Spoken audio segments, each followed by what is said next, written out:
Hi everyone, welcome back to the Strawberry Loli channel. This is your host, your friendly neighborhood Leo Snake Slytherin Ren. You would think that I'd be used to saying that by now, but it's actually such a tongue twister. I need to do at least 3 takes of that every video. The struggle is real. Anyway, today we are going to be talking about the new lip color line from BEidol. BEidol is a brand started by Yoshida Akari, who is a member of the Japanese girl idol group NMB48.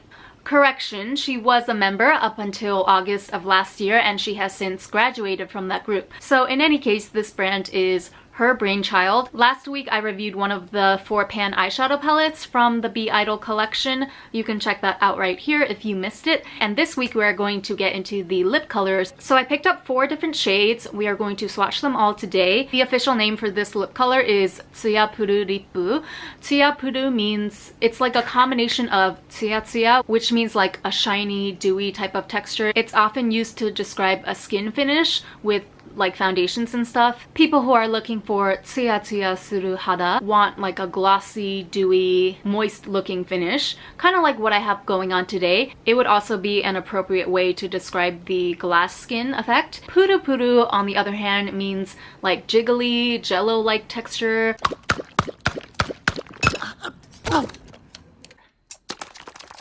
Plump, I guess, would be the most appropriate English equivalent to the word when you're talking about a certain lip effect. So if you combine the two, tsuya and puru puru, you get Tsuyapuru, which I think perfectly describes the finish of these lip colors. But I'm getting ahead of myself. Let's just get into the swatches first before I tell you my detailed thoughts about this entire line. Although, spoiler alert, I mean, there's no point in really hiding it. I think you can tell just by my demeanor right now that I'm really in love with these lipsticks. So they come in the same really cute hot pink outer plastic packaging as the eyeshadow palettes do. The packaging is very smooth to the touch but also slightly matte. I think it's really classy and cute looking at the same time. I love the fact that the color on the tube component matches exactly each of the shades on the inside. Even though the lipstick component is not see-through, you can tell by a glance, just by looking at the outside packaging, what exact shade you're going to get. I thought that was really convenient. I don't know if you can see this, but there's a warning label that comes with every single bullet, and it basically says that you have to be careful when twisting up these lip colors because once you twist it up, it won't go back down. So don't twist it up too much or else you won't be able to put the cap back on. Another thing I wanted to mention is that the first application that you'll ever make is going to feel different from every single subsequent application. There's kind of like a semi-hard outer shell. It's just that the first few top layers of each stick of product is kind of hard, and once you break through that barrier, that's where you get to the real texture of the product, which is a very soft, creamy texture. The best way that I can think of to describe it is that it's just a very moisturizing, pasty type of consistency. It also melts instantaneously when it comes in contact with skin due to your body temperature. You don't have to put any pressure on it at all to transfer the product to your lips. None. But then at the same time, it's also not too runny or messy. It pretty much adheres directly to your lips and it stays put wherever you apply it. So I've been wearing number 3, Konare Beige, for a little over a week, like literally every single day. Even with having to put a mask on top of it when I step outside, I never have to feel nervous about the product moving around or smudging outside the lines. So that's amazing. But yeah, just don't get psyched out with the first application because when I applied it for the first time, it read more like a traditional balm, meaning that I felt like I had to put a little bit of pressure on it in order to get the color to show up. I was a little worried for a split second just because the texture felt so different to what I had felt from the samples in the stores, but it turns out that it's just that outer layer. Once you break through that hard exterior, you will get to the juicy center and it will be all kosher. Kind of like a Tootsie Pop. Mr. Owl, how many licks does it take to get to the Tootsie Roll center of a Tootsie Pop? 1, 2, 3, 3.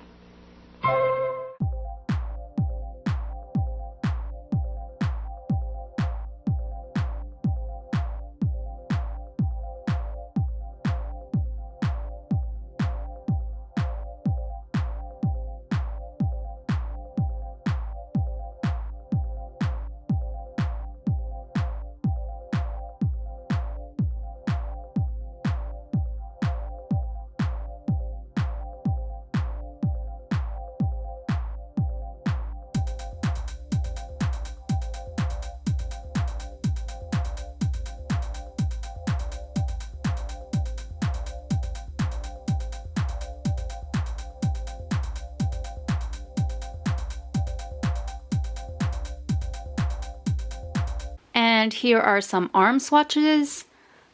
This is supposed to be in the shape of a lipstick, by the way, like a traditional bullet lipstick. Yeah, it was a bit of a struggle, but whatever, I tried my very best, okay?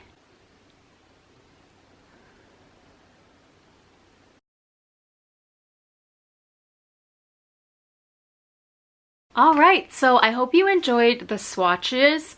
Much like with the eyeshadow palette, I really don't have a single bad word to say about these. The Tsuyapuru lip by BEIDLE. They're comfortable, moisturizing, flexible, breathable, super shiny. Like, in terms of finish, the really wonderful thing about these, along with a lot of other Japanese lipstick brands actually, it doesn't look as though you deliberately painted a different color over your lips. The finish somehow makes it look as though this is your natural lip color and you just put gloss over it or something. That is one of the qualities in a lot of Japanese lipsticks that I feel like is superior, honestly, to most Western brands. And I can say for me in particular, when I start to venture out of the nudie, pinky, beige tones, I have to be really careful because my natural lips, if I just let my mouth relax in its resting state, my top lip kind of caves in a little bit. Not that there's anything wrong with that whatsoever, but I don't know, I guess like I'm just a product of this Instagram generation. I'm used to lips looking super pouty and filled out. So when it comes to really bold colors that are not in the neutral family, I kind of adjust for the lip shape, like the rounded out lip shape that I want to achieve with a liner before I lay down the color. But you can see right now for the BEIDLE lip color, I have on the terracotta shade, which is kind of like the most dramatic out of the four that I picked out. I didn't use a lip liner or anything. None. But I feel like it looks just as good regardless of the shade. I think it's probably the super shiny plumping texture that's doing that for me. I did apply like slightly above my natural lip line to again just emphasize that rounder, fuller shape that I like. But aside from that, I didn't really have to do any other adjustments. That's another thing, you don't have to be super precise because it's so versatile in terms of like you can do one really thin layer and have it be super sheer, or you can build it up a bunch of times like I tend to do with all my lip products, and you can have it be super saturated and pigmented. So that range of how much you can build it up really contributes to a natural looking lip where it's, you know, slightly more gradiated in some areas and slightly darker in others.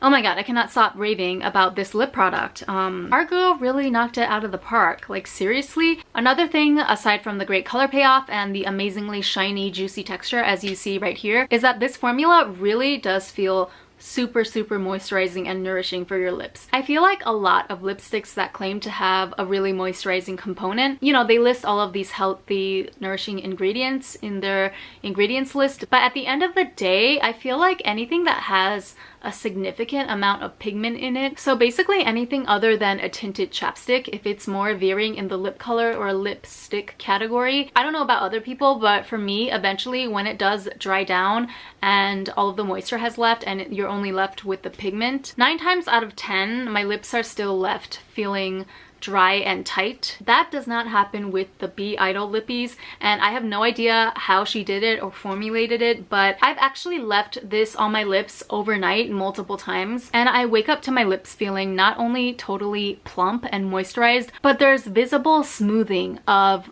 like the wrinkles. I feel like the appearance of the wrinkles in my lips are actually reduced after using this for just a week. Yeah, I just don't run into any of the weird problems that I do sometimes with other lipstick brands. There's no white film after a certain period of wear. There's no like weird, you know, skin or film collecting in the corners of my mouth. There's not even any peeling, which actually happens a lot.